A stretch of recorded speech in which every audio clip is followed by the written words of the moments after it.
saying behind every great man is a great woman. Well, in the case of Samson, the strongest man in biblical history, his Wonder Woman was his mother.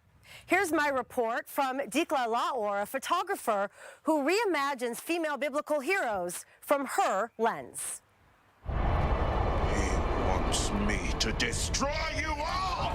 He's the biblical superhero who continues to capture our imaginations more than 3,000 years after he lived.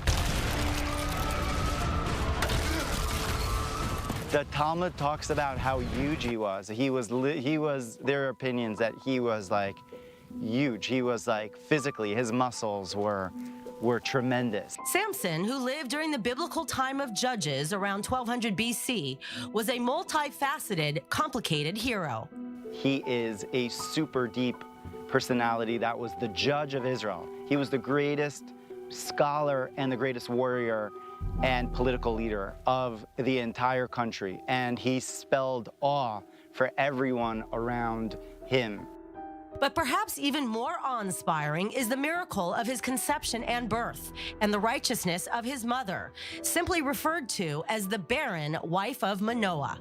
The mother of Samson is considered to be one of the 7 righteous women who were infertile. But unlike the names we know, like Sarah, Rebecca, Leah, and Rachel, she wasn't even given a name in the Torah.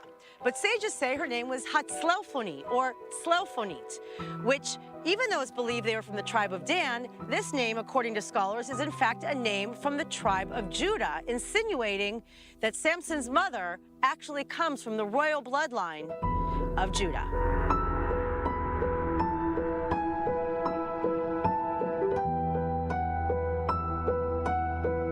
Photographer Dikla Laor reimagines female biblical figures by bringing them to life with a modern-day twist.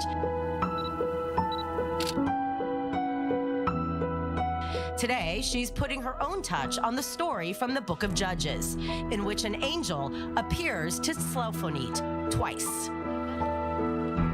The angel of the Lord appeared to her and said, "You are barren and childless, but you are going to become pregnant and give birth to a son.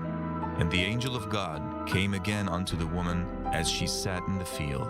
But Manoah, her husband, was not with her."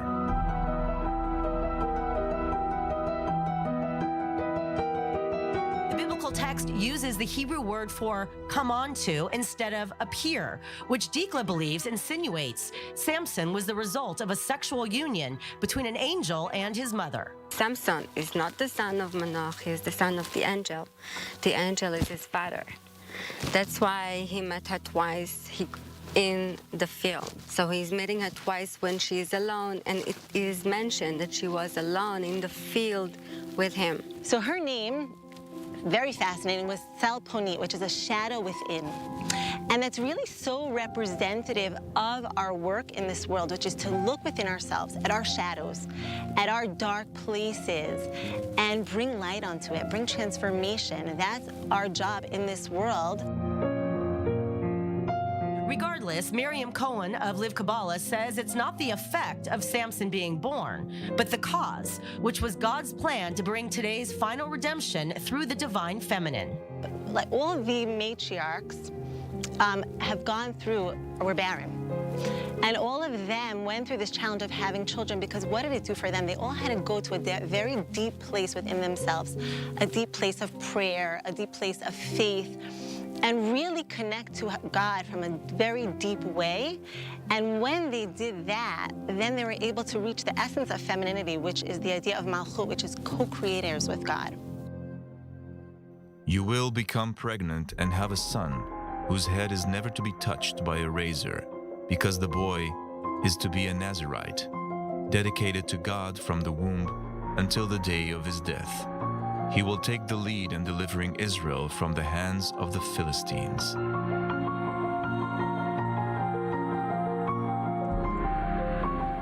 So a Nazirite is found in the Torah as an individual that wants to take a special oath of separation from this world. And it's almost, they want to reach a certain peak level of holiness. But then there's someone who's called Nazir Olam. He's called an eternal Nazarite. And that is the level of Shimshon. Similarly to Hannah giving her child Shmuel to Hashem in the same way. So Shmuel, the great prophet, was also a Nazareth of eternity. Rabbi Amichai Cohen explains that God even grandfathered Samson into being able to marry Delilah, a Philistine, who was the enemy nation of the Israelites and located in modern-day Gaza. Shimshon understood that his role was to really dig deep and to uplift the negativity which is going on in Gaza. And he felt that going into the Philistine area and taking a Philistine wife, Delilah, was going to transform that negativity. However, even the biblical Superman, who also wrestled a lion, had a fatal flaw when it came to women, even being conned by his own wife, Delilah. His lust became a trap that led to his downfall and capture. That's always the problem of the seductive woman, that she has the power to reach that kryptonite of the man, much like we know about Superman. That Superman had kryptonite, and actually Superman is based on Samson's story. What was the kryptonite of Samson? It was his hair. But she had the best over him, and eventually Samson revealed that his power comes from his hair, and she of course cut his hair, and he lost all of his power.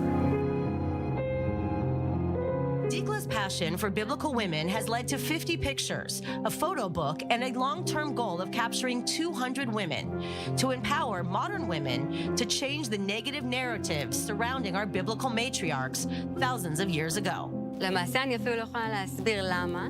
I can't even explain where this passion comes from, other than it's an uncontrollable will to do this biblical woman project.